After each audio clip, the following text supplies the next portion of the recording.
एक व्यक्ति जिसने भूत का कत्ल किया, पर बाद में पता चला वो भूत नहीं बल्कि असल में एक आदिवासी महिला थी। एक महिला का कत्ल तो किया ही, मगर इसके साथ ही दो आदिवासी महिलाओं को गंभीर तौर पर जख्मी कर दिया और एक अपने ही साथी पर चाकू से हमला कर दिया।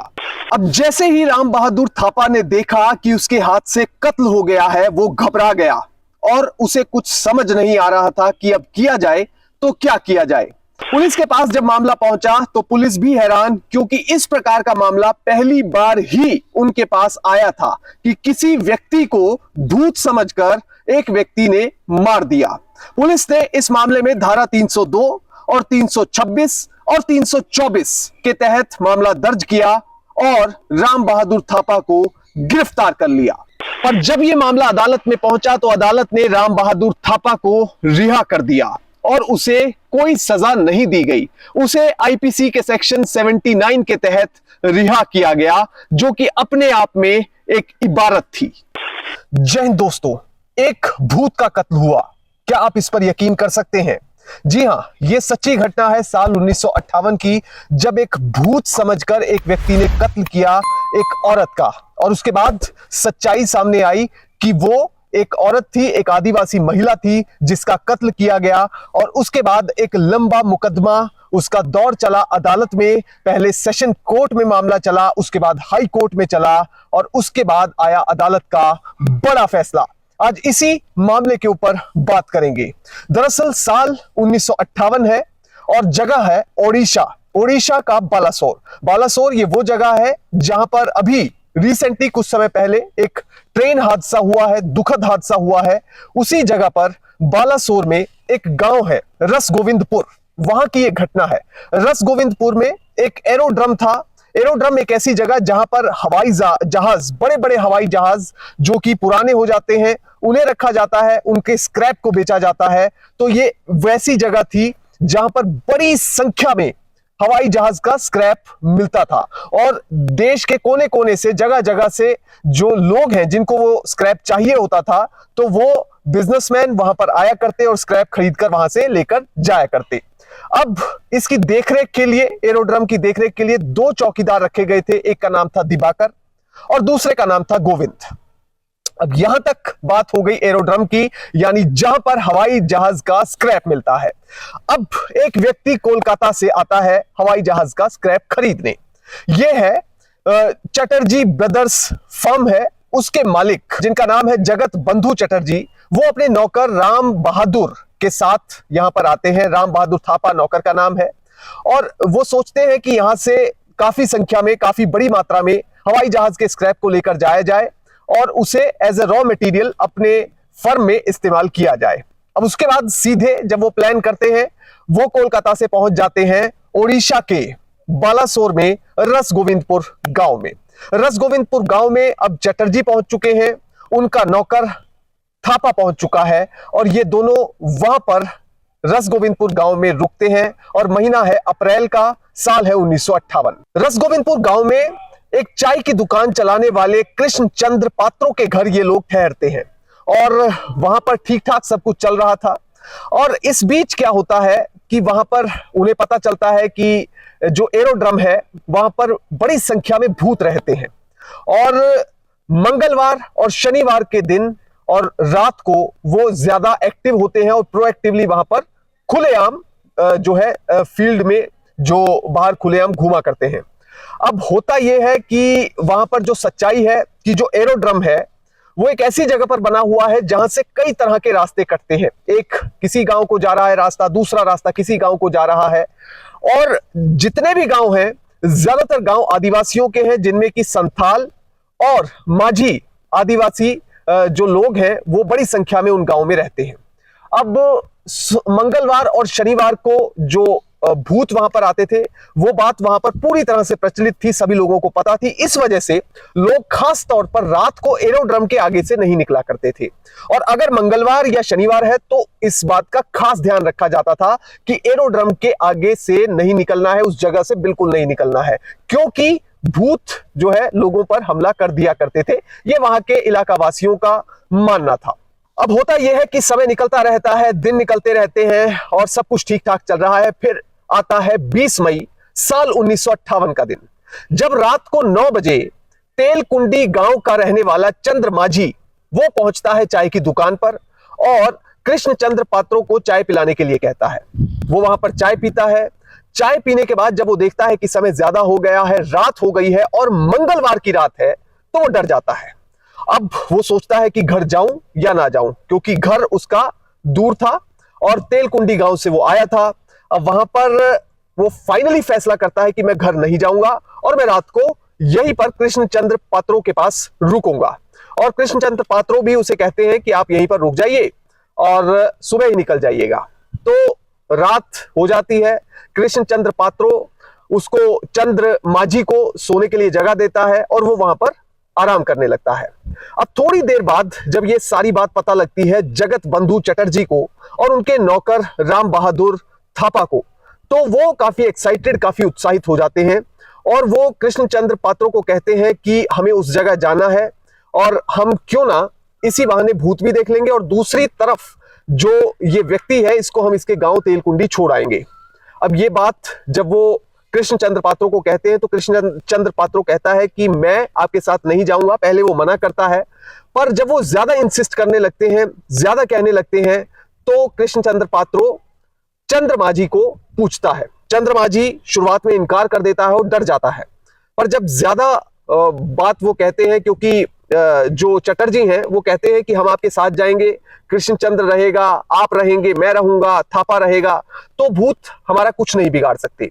अब ये बात तो वो उसको कहते हैं चंद्रमाझी को और कृष्णचंद्र पात्रों को, मगर वो अंदर से ये चाहते थे कि किसी तरह से हम वहां पर आए हैं तो भूतों को देखकर जाएं कि क्या असल में भूत वहां पर है या नहीं है। अब थोड़ी देर बाद जब चंद्रमाझी इस बात के लिए मान जाता है तो वो घर से निकल पड़ते हैं। अब घर से निकलते हैं वो तेलकुंडी गांव के लिए। तेलकुंडी गांव में उन्हें चंद्रमाझी को छोड़ना था। थोड़ी दूर जब वो निकलते हैं तो जाकर जब उसे तेलकुंडी गांव में उसे छोड़ देते हैं, उसके बाद जब वो वापस आते हैं, जब वो वापस आने लगते हैं तो थोड़ा सा चलते ही उन्हें सामने एक लाइट दिखाई देती है। अब वो एक लाइट नहीं बल्कि 2-3 लाइटें हैं और वो लाइट ऐसी है कि वो लगातार हिल रही है। और वो दिन था ऐसा, वो रात ऐसी थी जब बहुत तेज घनी हवा चल रही थी, बहुत तेजी से हवा चल रही थी। तेजी से हवा चल रही है, रात का समय है और लाइट बार बार हिल रही है और उन्हें ऐसा प्रतीत हुआ कि वहां पर उस लाइट के आसपास भूत है, क्योंकि दिखाई कुछ साफ तौर पर नहीं दे रहा था। और जो राम बहादुर थापा था उसने अपने मालिक चटर्जी को कहा कि मुझे ऐसा प्रतीत हो रहा है कि यहाँ पर भूत है और क्यों ना हमें वहां जाकर देखना चाहिए। चटर्जी ने कहा ठीक है, वहां जाकर देखो कि क्या बात है और अगर भूत है तो इन पर हमें हमला करना चाहिए, इन्हें ओवर पावर करना चाहिए। बस यहीं से सारा खेल शुरू होता है। अब जैसे ही चटर्जी राम बहादुर थापा को कहते हैं तो राम बहादुर थापा वो जो फ्लिकरिंग लाइट है जो कभी जल रही थी, कभी बुझ रही थी, कभी हिल रही थी, वो उसकी तरफ दौड़ता है। रात का समय है, कुछ दिखाई नहीं दे रहा है और वो लाइट की तरफ दौड़ता है और अचानक से अपनी जो जेब है उससे खुखरी निकालता है, जो कि एक तेजधार हथियार होता है, और वो उस खुखरी को चलाने लग जाता है। और उसकी कोशिश ये थी कि जो भी भूत है मैं उनको खुखरी से मार दूं। वहां पर चीख चिल्लाहट होती है, अचानक से चिल्लाने की आवाज आती है और खुखरी से वो लगातार वार करता रहता है। इतनी देर में चंद्रमाझी वहां पर दौड़ता हुआ आता है और इसके साथ ही जो कृष्ण चंद्र पात्रों है वो दौड़ता हुआ आता है। इस दौरान वो खुखरी चलाता जा रहा है और चीख चिल्लाहट की आवाज आती जा रही है। जब कृष्णचंद्र पात्रों वहां पर पहुंचता है तो वो उसके ऊपर भी खुखरी चला देता है। चीखने चिल्लाने की आवाज आती है मगर राम बहादुर थापा रुकता नहीं है। पर जैसे ही कृष्णचंद्र पात्रों चिल्लाता है तो उसकी आवाज को पहचान लेता है और वो रुक जाता है। पात्रों कहता है कि रुक जाओ, मुझे तुम्हारा चाकू, तुम्हारी खुखरी लग गई है। अब उसके बाद आप ये समझ लीजिए कि राम बहादुर थापा के हाथ में टॉर्च था, वो टॉर्च को भी नहीं जलाता। वो इतना डर गया था कि वो टॉर्च को भी नहीं जलाता और लगातार खुखरी चलाई जा रहा था। और इसी खुखरी चलाने के उस दौर में उसने कृष्णचंद्र पात्रों पर खुखरी चला दी थी, जिससे वो घायल हो गया, जख्मी हो गया, खून बहने लगा, वो नीचे गिर गया और उसने जब चिल्लाया तो उसके बाद राम बहादुर थापा रुक गया। अब उसके बाद जब वो रुका तो कृष्णचंद्र पात्रों ने कहा कि वहां पर देखो ध्यान से कि क्या कुछ हुआ है। जब लाइट जलाते हैं तो देखते हैं कि वहां पर एक महिला मरी हुई पड़ी है। उसके बाद 2 महिलाएं वहां पर घायल अवस्था में पड़ी हैं। कुछ समझ नहीं आता कि आखिर ये चल क्या रहा है। हम तो भूत को मारने आए थे, मगर यहाँ महिलाएं मरी हुई पड़ी हैं, एक मरी हुई पड़ी है, बाकी 2 जख्मी पड़ी हैं। उसके बाद जब पूरा मामला समझ आता है, जब पूछते हैं उनसे, तो पता लगता है वहां पर महुआ ट्री, महुआ के पेड़ है। महुआ के पेड़ से फूल तोड़ने के लिए महिलाएं, आदिवासी महिलाएं वहां पर पहुंची थी और ये वहां पर फूल तोड़ रही थी। उनके पास लालटेन था और वो लालटेन हवा में हिल रहा था। हवा में हिलने की वजह से ऐसा प्रतीत हो रहा था कि एक लाइट लगातार हिल रही है और कुछ भूत उसके इर्द गिर्द मंडरा रहे हैं। मगर सच्चाई ये थी कि वो महिलाएं फूल तोड़ने आई थी, जिनमें से एक महिला की मौत हो चुकी थी और 2 महिलाएं बहुत ही गंभीर तौर पर जख्मी हो चुकी थी। इसी बीच कृष्ण चंद्र पात्रों को भी वहां पर खुकरी लग चुकी थी, तेजधार हथियार से हमला उसके ऊपर भी हो चुका था। अब जब मामला पुलिस के पास पहुंचा तो पुलिस भी हैरान परेशान कि एक भूत समझकर हमला किया, उसके बाद एक महिला का कत्ल किया, 2 महिलाओं को, वहीं आदिवासी महिलाओं को इंजर भी कर दिया, घायल भी कर दिया, उसके साथ ही कृष्णचंद्र पात्रों को भी घायल कर दिया, 3 लोगों को घायल किया, 1 को मार दिया। तो इसके बाद वो व्यक्ति कहता है कि मुझे नहीं पता था, मैंने तो भूत समझकर मारा था। पुलिस के पास भी ऐसा अजीबोगरीब मामला पहली बार आया था। तो पुलिस ने आईपीसी की धारा 302, आईपीसी की धारा 324 और आईपीसी की धारा 326 के तहत मामला दर्ज कर लिया। 302 आप जानते हैं, कत्ल के लिए, किसी को कत्ल करने के लिए ये आईपीसी की धारा लगाई जाती है। 326 धारा तब लगाई जाती है जब किसी को ग्रीवियसली हर्ट किया जाता है, इंजर किया जाता है किसी तेजधार हथियार से, जिससे कि उसकी मौत हो सके। और 324 आईपीसी तब लगाई जाती है जब किसी को ग्रीवियसली हर्ट किया जाता है। तो ये 3 धाराएं इस मामले में लगाई गई और अदालत में मुकदमा चलने लगा। अब कृष्णचंद्र पात्रों और चंद्रमा जी, ये जो 2 किरदार हैं वो ऐसे हैं जिनके बयानों पर अदालत ने ज्यादा रिलाई नहीं किया। दरअसल कृष्णचंद्र पात्रों ने जो बयान दिया, 164 के बयानों के तहत जो बयान दर्ज करवाया, उसमें उसकी जो इनकंसिस्टेंसी 164 के बयानों में और अदालत में जो उसने बयान दर्ज करवाए उन बयानों में देखने को मिली। पहले उसने कहा कि चटर्जी जो कि मालिक थे उस फर्म के, वो हमारे साथ थे। बाद में उसने कहा कि चटर्जी, जगत बंधु चटर्जी हमारे साथ नहीं थे। दूसरा था चंद्रमा जी। चंद्रमा जी के बयानों में भी इनकंसिस्टेंसी देखी गई। चंद्रमा जी ने पहले कहा था कि जो नेपाली था राम बहादुर थापा, उसने मुझे एस्कॉर्ट किया था और वो मेरे साथ जो है गांव तक मुझे तेलकुंडी छोड़ने जा रहा था। मगर बाद में जब अदालत वो पहुंचा तो उसने ये दिखाया कि मैं खुद ही बहुत बहादुर व्यक्ति हूं, मेरे को किसी की एस्कॉर्ट करने की जरूरत नहीं है। तो बयानों में इनकंसिस्टेंसी देखी गई। मगर अदालत ने जब इस मामले को पूरे तौर पर इन टोटलिटी देखा तो इन दोनों के बयान और इसके साथ ही जो मालिक थे जगत बंधु चटर्जी, उनके बयान और महिलाओं के बयान, वो सब मिलाकर देखे गए।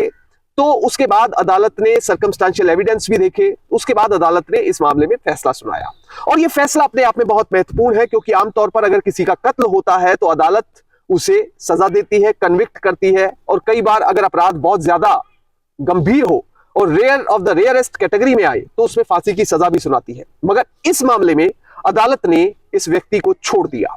अदालत ने सर्कमस्टेंशियल एविडेंस और बाकी सब चीजों को ध्यान में रखते हुए चश्मदीदों के बयानों के आधार पर फैसला सुनाया और राम बहादुर थापा को रिहा कर दिया।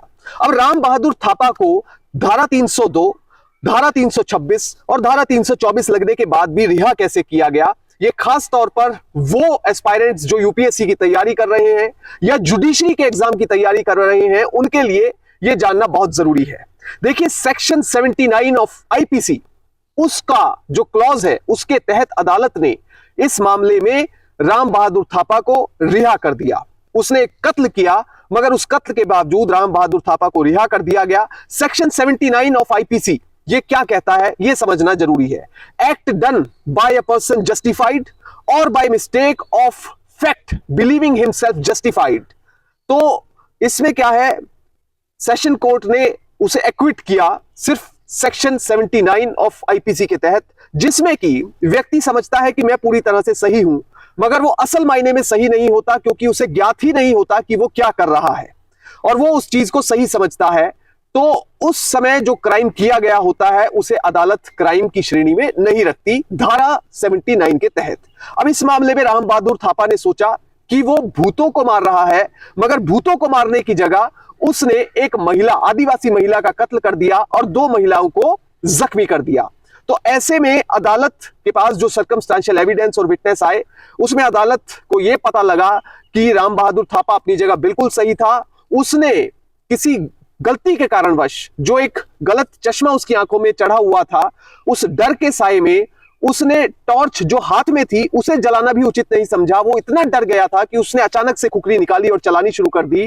पर यह इंटेंशनल मर्डर नहीं था, वो उसकी इंटेंशन नहीं थी उस महिला को मारने की, इसलिए राम बहादुर थापा को अदालत ने रिहा कर दिया। इसके बाद इस मामले को ओडिशा हाईकोर्ट में चैलेंज किया गया। ओडिशा हाईकोर्ट में भी यह मामला चला और ओडिशा हाईकोर्ट ने लोअर कोर्ट के फैसले को सही करार दिया और कहा कि जो सेक्शन 79 आईपीसी के तहत राम बहादुर थापा को रिहा किया गया है वो बिल्कुल सही है। तो कुल मिलाकर ये एक अपनी तरह का एक अलग मामला है और इसे एक केस स्टडी के तौर पर समझना बहुत जरूरी है। जय हिंद।